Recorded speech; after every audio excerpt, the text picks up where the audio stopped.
Living with multiple dogs can be a wonderful experience, but it can also come with some challenges. Here today with tips on living with multiple dogs is Elena Miller, owner of Dogs Unleashed Canine Training. Elena, as always, pleasure to have you on the show. Thanks for having me. So, are there any benefits to the dog of living in a multi-dog household? Yeah, definitely. Companionship for one, exercise, socialization, obviously companionship for you as well. And those are probably the major ones. And so would they maybe keep each other company while you're away at work? Yeah, definitely. That's one of the great benefits. They won't be alone. You also have to teach them that it's okay to be alone. So like if you do have multiple dogs, I would also take some time to spend time with them separately as well, just so that if they're always together, and then if you do need to separate them for some reason, like let's say one has to go to the vet, it's also important to teach them that it's okay, like it's not a big deal. Just like similar to if we leave, it's not a big deal if we leave, it's not a big deal if they're separated as well. So it's important to kind of work on your individual with the dog, or your relationship with the dog individually. Absolutely.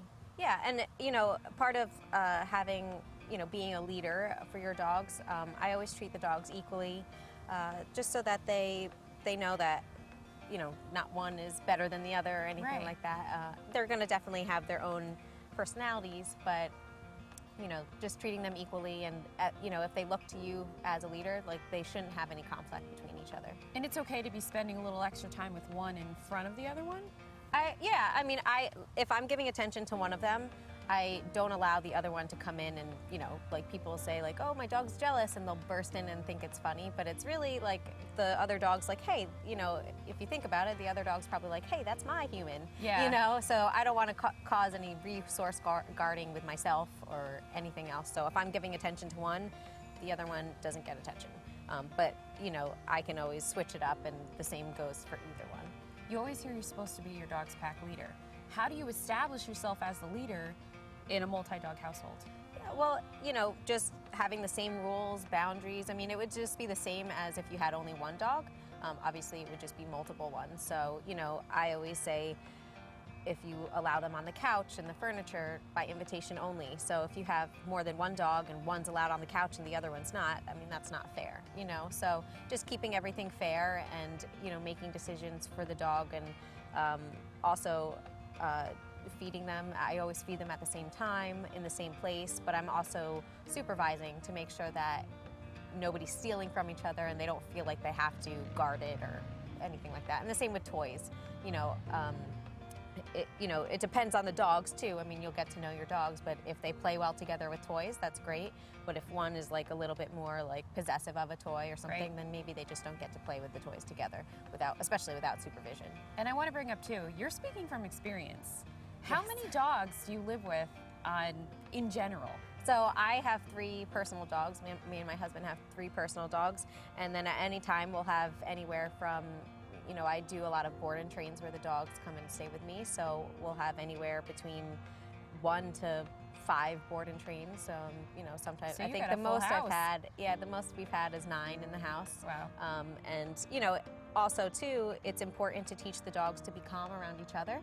And it's also important, obviously, for exercise too. So there's a time for exercise, but there's also a time for relaxing next to each other. So, you know, we practice a lot of that. Like inside the house, I usually don't allow them to play, just because I don't want them scratching up the floors and going crazy. Yeah, but outside, you know, they're allowed to play with there, but inside they have to stay calm. So. Let's talk about space. When is it important to make sure your dogs have their own individual space? Yeah, it's definitely important. I mean, just like little kids, you know, if they're playing and don't have time to rest, they can get really cranky and overtired, and so can dogs. So especially if you have dogs of different ages, it's important to give them space. Definitely if your dogs are crate trained, each individual crates. You don't ever want to put 2 dogs together in the same crate. It's just bad recipe. Doesn't work. Yeah. So getting their own space, whether it's, you know, different beds or different crates and everything like that. Also, an important thing is especially if you don't already have a multi-dog household and you're bringing another dog in, you want to make sure that, like, when you're not home, that either one is crated or both are crated. You don't want to leave them home alone, and at least both initially. Out. Right, just initially, just because, you know, they don't know each other yet. So eventually you can, maybe, but especially in the beginning, I'd never suggest leaving them home alone Even if they get along great and everything like that, you never know what can happen when you're gone, you know, so why take the chance? Can one dog teach another dog a bad habit? Oh, absolutely.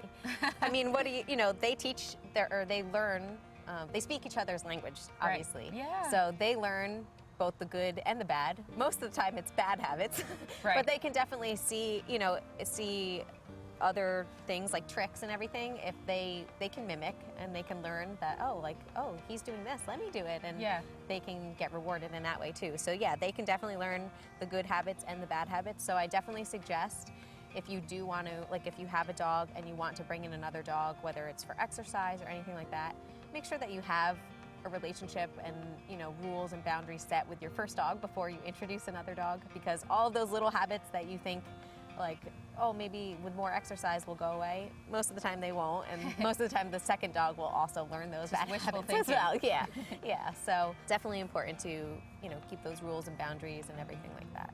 And how does the energy of a home affect the pack?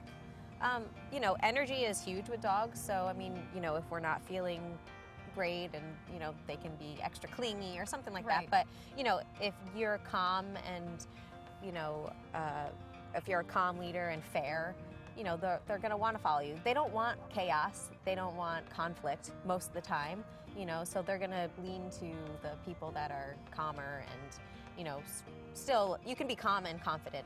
Also, another thing is that's super important, talking about space, like they're very aware of, like I said, body language and all of that. So doing little things like, you know, if let's say they're laying down, and you don't want to, you know, some people don't want to interrupt them because they're so cute and they're comfortable. Right. But stepping over your dog, it might not be a big deal to you, but to them, they're like, ha, this is my space, you know? So, you know, just simply like saying, hey. I wouldn't even think of that. Yeah, I mean, most people don't, but a lot of those little things, they add up to the dogs, and, you know, just, it doesn't have to be mean or anything, but you can, the dogs, they can move, you know, it's my house, I pay the mortgage, so they don't get to make the rules kind of thing. So, you know, just little things like that help create leadership in the house. And what do you do if your dogs don't get along?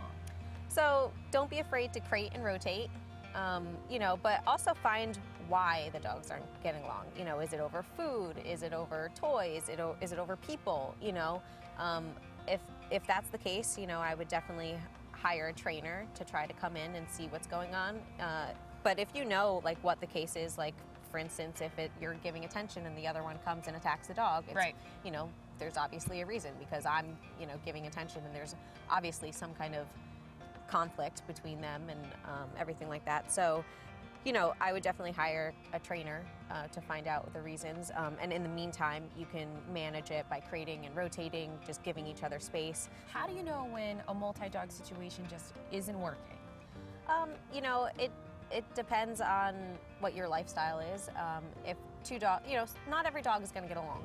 So, you know, you may get dogs that don't get along, and you just have to understand your dogs, and if you're willing to manage that and, you know, give each other space and this and that. And, you know, I don't need a dog to play with another dog. Like, I have a senior dog in the house. He's this one, Scooter, he's about 12 years old. And my other two are around 2 and 3. So, you know, I don't expect him to play with the other two. I just make sure that he knows that that's okay, you know, but we always go for walks with each other and this and that, and if the other dogs start to annoy him, I'll step in and say, like, hey, chill out, you know, and that way he knows I have his back, and the other dogs know, like, that's not appropriate. So, you know, it just depends on what your goals are and everything. If you want two dogs that, like, play all the time and this and that, then maybe it wouldn't be the right dog for you, depending on the situation. But if you're like, I love both of these dogs and I want them to work, you know, as long as they're not fighting, all of that, you can definitely manage that. So it's really personal preference and what you're willing to put in, and just making sure that you accept the dog that you have. And put the work into it, and you'll have a nice, calm pack. Yeah, exactly. Elena, thank you so much for the tips today. No problem. If you'd like to get in touch with Elena of Dogs Unleashed Canine Training, you can visit her on Facebook or check out her website, dogsunleashedcaninetraining.com.